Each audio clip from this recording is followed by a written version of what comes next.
You gotta realize this is bad. This is the Secret Service. I mean, that's really bad. These people are supposed to protect and defend the life of my president. Look, I want you to hear me loud and clear. I've seen enough throughout the past 3.5 years to know that it is time to make a hiring change, to change our head coach in the United States. I do not support President Barack Obama. He must be defeated in this election. I do not like the direction our country is going. You cannot take on a national debt that grows from $8 trillion to $15 trillion on your watch. You almost completely, single-handedly double a debt in 3.5 years. But I want my Secret Service to protect you until we can vote you out. It's very important to me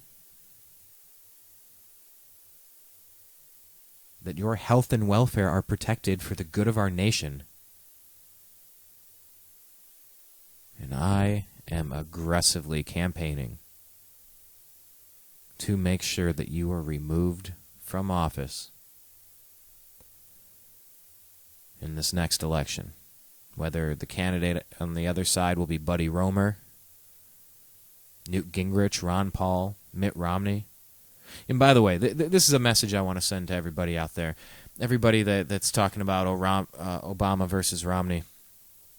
This is my message to anyone out there who's talking about Romney versus Obama and how important this election is. I live in California, okay? It's April the 20th. I have not had a chance to cast a vote for who I would like to see represent that party. Do not tell me, do not force feed me a candidate before I've had a chance to open my mouth and voice my opinion through vote. Don't tell me this is my choice because of some other states, what they've already said. I don't support President Barack Obama or his policies. I don't trust Mitt Romney. Never have. Never have. Didn't like him the last time around. You know what? Didn't like Obama the last time around either. 3.5 years later, my opinions have not changed. I still know that it's time to change our head coach and fire Barack Obama. I'm convinced. I'm certain. This man needs to go. He's not the right man for the job. We need to go another direction. I want to win Super Bowls. Now I'm making all these analogies because the NFL season is at one of the high points for me as a Cleveland fan because it's the time of the NFL draft. Here we go. Here we go. It's the NFL draft time. This is where, no matter how bad the Browns have been, it could be one great draft class. What if we get that all-star running back and wide receiver, or that right tackle, and then we have the best line in the league, and Colt McCoy does really well. It's time to change head coaches. All right. As a Cleveland sports fan, I know. Chris Palmer got 2 years as head coach. Butch Davis got 3.5 years as head coach. Terry Robisky got a half year as a head coach. Romeo Crennel coached for 4 years. Eric Mangini coached for 2 years. And Pat Shurmur last year led us to the 4th worst record in the NFL. Okay? I know something about seeing enough from a coach and going, it's time to go another direction. And it's time to go another direction in the United States of America. It's time. Everyone tells me about Jimmy Carter moving to Reagan. I that's not something I can really say I'm an expert on. That was before me. I don't recall Jimmy Carter. And the first president I do remember is Reagan, but I was a little man at the time. Little guy. Just a little guy. But I know it's time to change head coaches. But let me tell you, I want my head coach to be nice and healthy when he's voted out. And the fact that these Secret Service agents are bringing in prostitutes.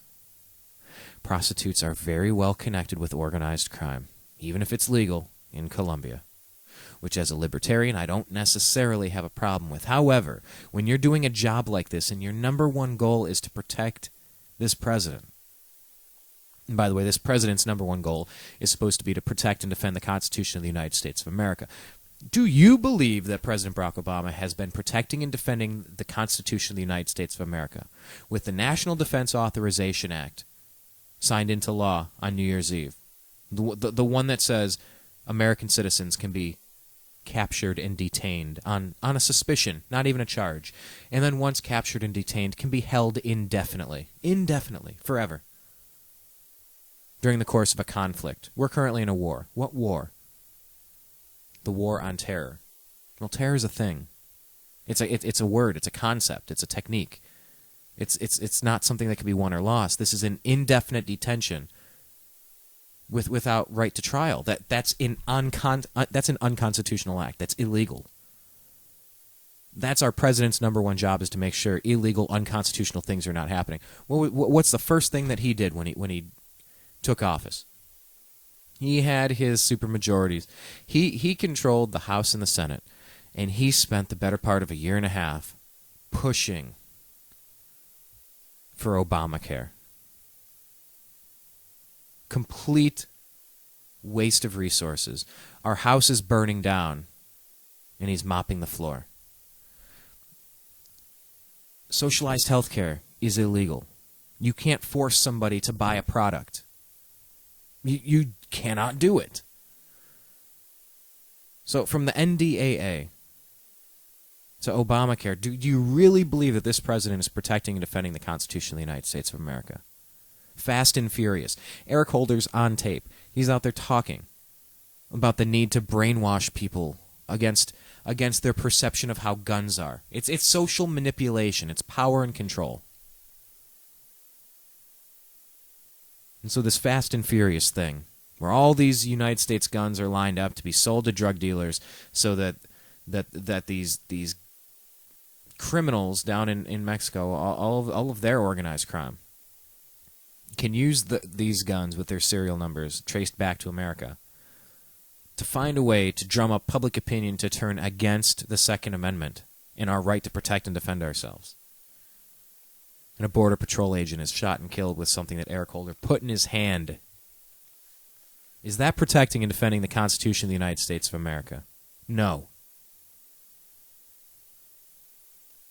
But when I see that the Secret Service is compromising the safety of this president whom I cannot wait until he is voted out of office, I'm having it requires much restraint to just patiently wait the clock to tick down to the point where this guy will be replaced as the CEO, the chairman, the president of the United States. I don't believe he's protecting and defending the Constitution. Now, do I believe George Bush was protecting and defending the Constitution when he passed the Patriot Act? The thing that allows them to suspend the Fourth Amendment against illegal search and seizure? We're at war now, so we can do whatever we want. No, you can't. No, you can't. Warrantless wiretaps. Guys, it's not that hard to get a couple of judges on call all the time, working 24 hours a day. And if you find information, you can get your warrant. But this thing where you just suspend the Fourth Amendment and say, yeah, we can just snoop on anything now. Any email, any phone call. We can put bugs in and around your house. We can put a GPS tracking machine on your car. I mean, come on. You got to be kidding me. So to say that this country hasn't been feeling that something's been wrong for the better part of a decade and a half, at least since late 2001, remember that? Something's wrong in this country and we got to fix it. And that's why we have to have this conversation. So here we are. We're having this conversation. And no matter how much I am advocating that we replace our current president, Barack Obama, and I am, it's time for this guy to go. When our Secret Service are putting themselves in vulnerable positions like that, when the protection and the safety of our President of the United States is compromised, I don't like it at all.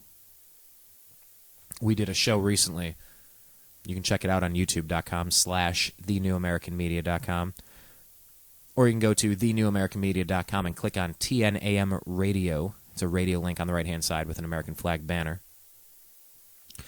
We had a conversation about the Kennedy murder, the Kennedy assassination. You remember that? You know, once again, we're dating ourselves, but I don't really remember Jimmy Carter. I don't know how many other people that are in their teens, their 20s, their 30s. How much do we know about the Kennedy assassination? But that's one of the previous shows that we put out there.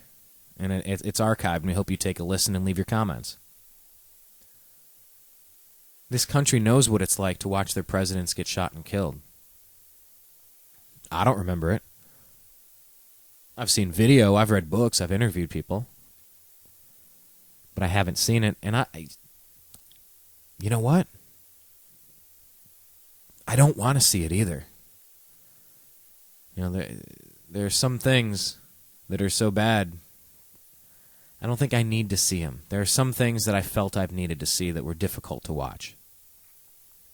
One of those things being Nicholas Berg. Remember Nicholas Berg? I believe that was his name. A correspondent.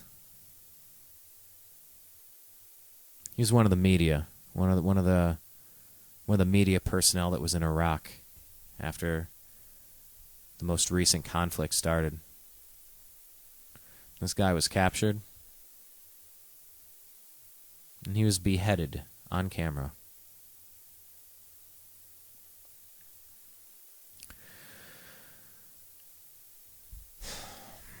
And I watched it. And I knew I didn't want to watch it, but this was something I felt like I had to watch. This is how serious things are.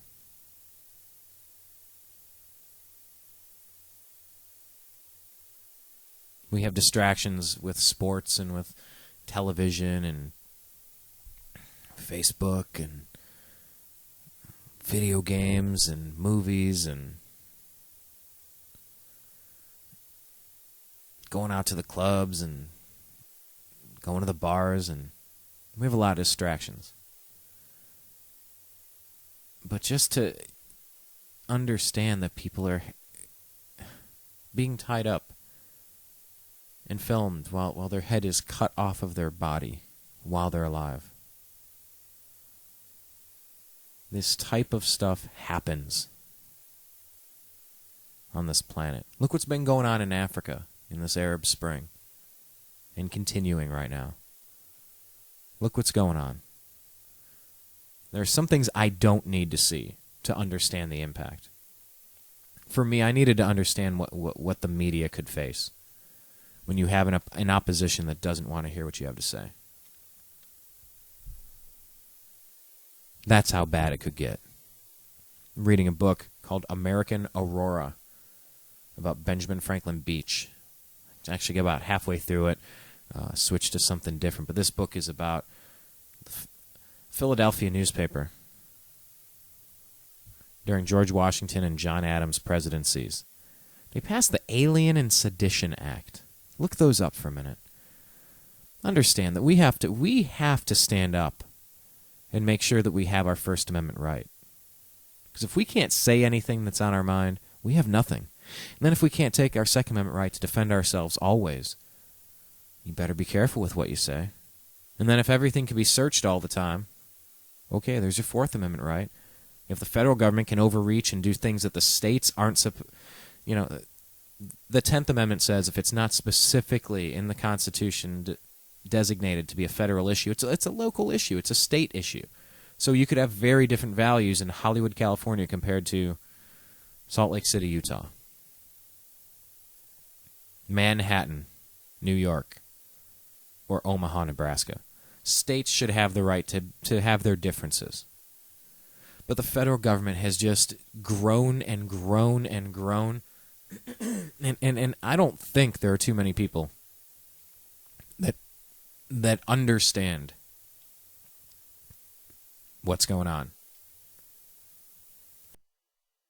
Too many people that understand what's going on in government, that don't understand, that can't see that government has grown to the point where it's cannibalizing itself. It's the snake eating its own tail.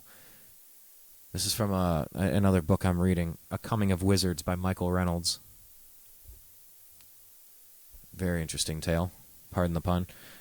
But it says something in there, something to the effect of, at some point, a snake eating its own tail, the the advantage that it gains through the sustenance it absorbs will be diminished by the damage it does to itself. And think about it. Our federal government has gotten so big, so out of control. $500 billion wasted on Solyndra.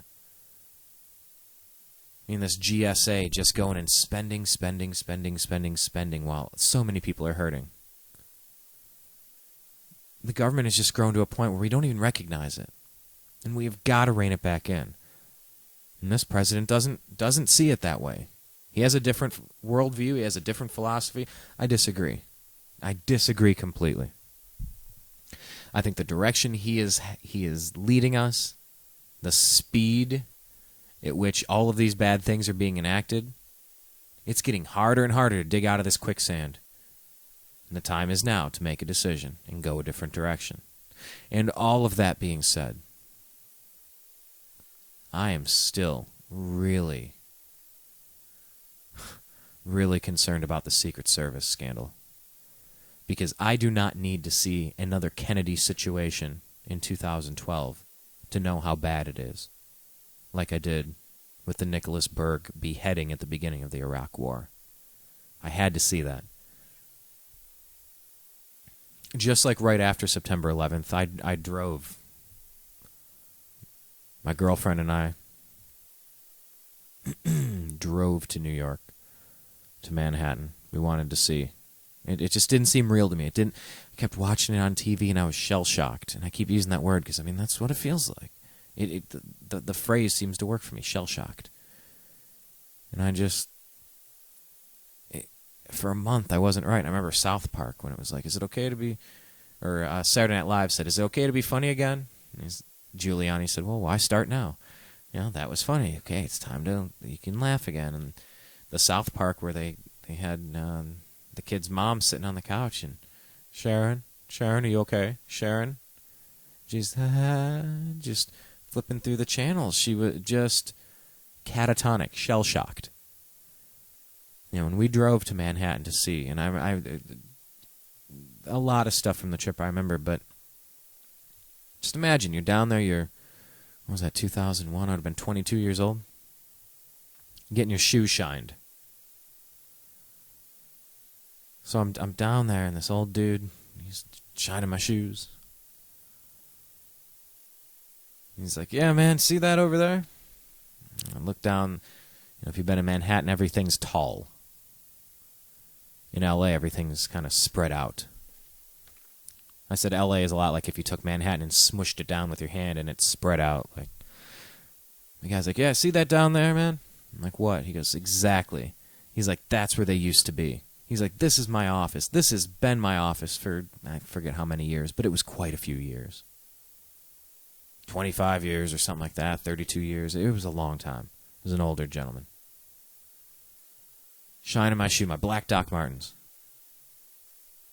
He's like, I used to show up for work here every day at 4 in the morning, and I would show up and I would look down there and I would see those towers. He's like, I was here when I heard it and I looked up and I saw it. He goes, and then when that second one hit, he turned in another direction. I forget which cardinal direction he went, northeast, south, or west, but he pointed down another street, and he said, that's where I ran. That's where I went, man. I just took off down there, and I needed to hear that story so it could seem real to me. I heard about Nicholas Berg, and it didn't seem real to me. I watch Ancient Aliens, and I think about, and I consider a lot of different things. How some things I think are right could be wrong for the right reasons or right for the wrong reasons, and you start pondering a lot of different stuff. At least consider it. You know, that's why our show's called Agree to Disagree. At least consider. Have the conversation. I'm not trying to sell you that I know everything. I don't. But I am trying to sell you on this.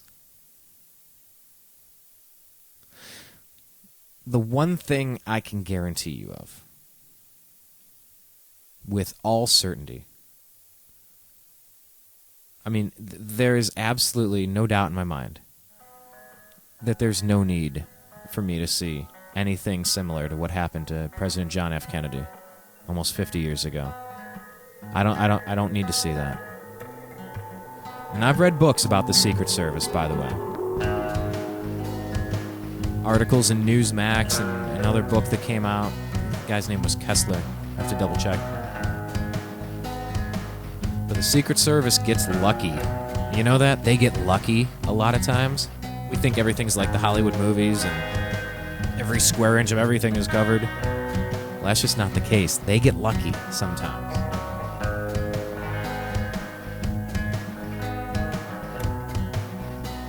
And if you have our Secret Service agents right now,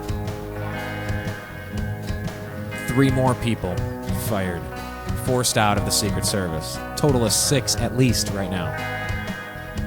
Bringing prostitutes back to the hotel. Don't do that. Don't risk the life of my president. My president who I cannot wait to vote out of office. My president who you need to keep safe.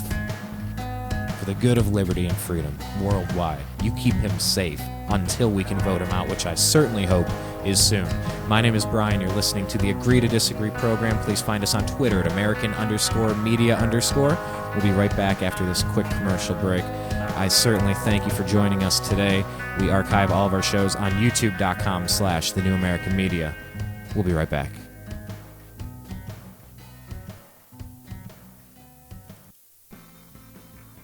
You are listening to the Agree to Disagree program on thenewamericanmedia.com.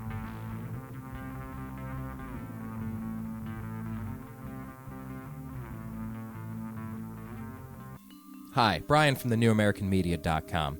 Last year I had this idea. I wanted to start a website of my own, not just something, a presence on Twitter, a presence on Facebook, and have a thing. I wanted a website. I wanted a home base for all of the ideas and things I'm interested in. I wanted live radio. I wanted to communicate with the globe. I was tired of being spoon-fed dogma by corporate interests and just, here, believe this, believe this. I said, no, I think there's something underneath the surface, but I didn't know how to do it. So I contacted Ted Distel of disteldesign.com. Ted walked us through the process of, okay, you want videos, you want to do quotes of the day, you want to have a spiritual section, you want to have a 1984 watch where government's intruding and private corporations are intruding into your privacy. Yeah, those are the things that I was interested in. Ted walked me through the process. We built thenewamericanmedia.com, and I encourage you to go online and take a look at our site. That's what he's capable of. Please, if you have an idea, go to disteldesign.com. That's DISTEL design.com. Have you ever considered adopting a pet to be part of your family? Our animal companions can be just as close to us as our human companions. If you're considering adoption, please visit your local shelter and adopt a pet today. Shelter pets make the best pets. Follow thenewamericanmedia.com on Twitter at American_media_.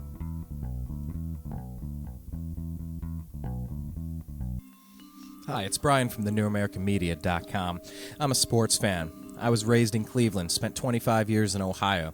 I watched the drive, the fumble, the shot too. I watched Art Modell steal the Cleveland Browns and win a Super Bowl over in Baltimore. I watched a horrible coach named Bill Belichick go on to the Patriots and win Super Bowls over there. Hooray. I am a bitter sports fan. Let's not even talk about what happened with he who shall not be named who went to South Beach to